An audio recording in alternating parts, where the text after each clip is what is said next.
The older Toits Kloof Pass, which is officially designated as the R101, is 11 kilometers longer than the newer N1 route and is certainly worth choosing over the new route if you're not in a hurry. Its grand dramatic mountain views and elegantly constructed tunnel whisks one back in time to an older, almost forgotten era, when World War II impactfully changed the world with its bombs, genocide and bittersweet victories. The first laborers to work on the pass, which were Italian prisoners of war, were released from their years of toil in 1945. 3 years later, the road was completed by fairly employed and paid local labor. Take the time to drive this pass, which is so rich in history and rugged beauty. The pass starts at its northern end close to the weighbridge, then goes into a right-hand S-bend where one gets a good view of the new tunnel and the N1 passing underneath. At 20,8 kilometers, it's almost double the distance of the new pass and rejoins the N1 just outside Paarl, adjacent to the toll booth pay point. Baboons and slow trucks arrive out of the blue, so please drive carefully. Soon a sharp left-hand bend appears and the tunnel makes an appearance dead ahead. There are 2 laybys on either end of the short tunnel where one can stop safely. Take note of the meticulous dressed stonework on this old tunnel, which dates back to 1948. The pass was named after a local French Huguenot farmer, one François du Toit, who owned the Kleinbosch farm nestled in the Dal-Josaphat Valley. The Huguenot refugees fled France for Cape Town in the 17th century after the Edict of Nantes was revoked, thereby granting religious toleration of Protestants. An extraordinary bond of friendship developed between the townsfolk of Paarl and the Italian prisoners of war during the construction phase of the old pass. The Italians were naturally creative, and road building seemed to have been an inherent passion for them.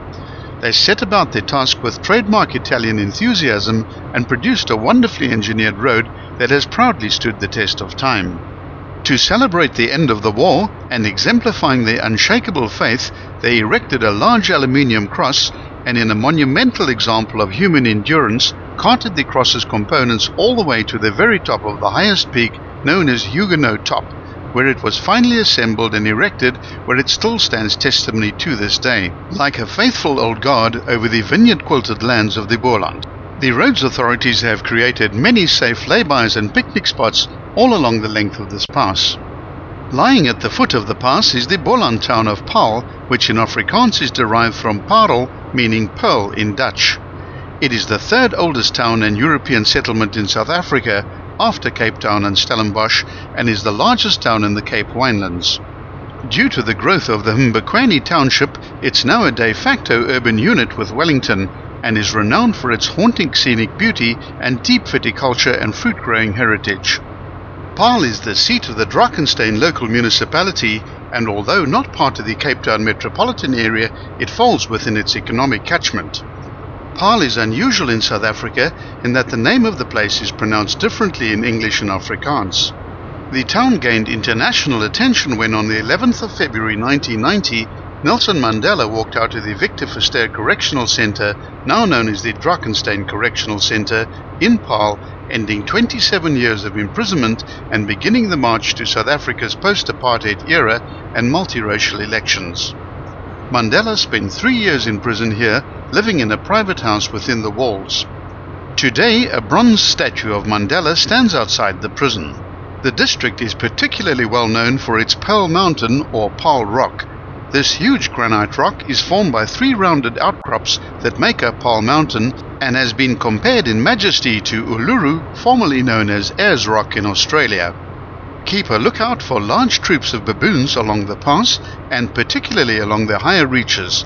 In general, they are streetwise and seldom get run over. It's an offense to feed them, and you urge to refrain from doing so, as this makes them see humans as likely food sources, which can lead to aggressive behavior and the ultimate euthanasia of the animal. The well-known Taal Monument is located on the southern slopes of Paarlberg and is well worth a visit, whether you speak Afrikaans or not.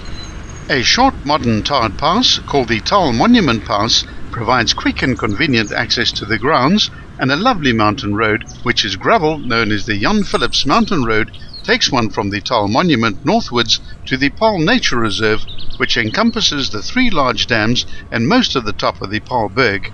There are picnic areas, hiking and mountain biking routes, as well as freshwater angling. Be sure to watch part 2 of this video series on the Toits Kloof Pass, which deals with the western descent.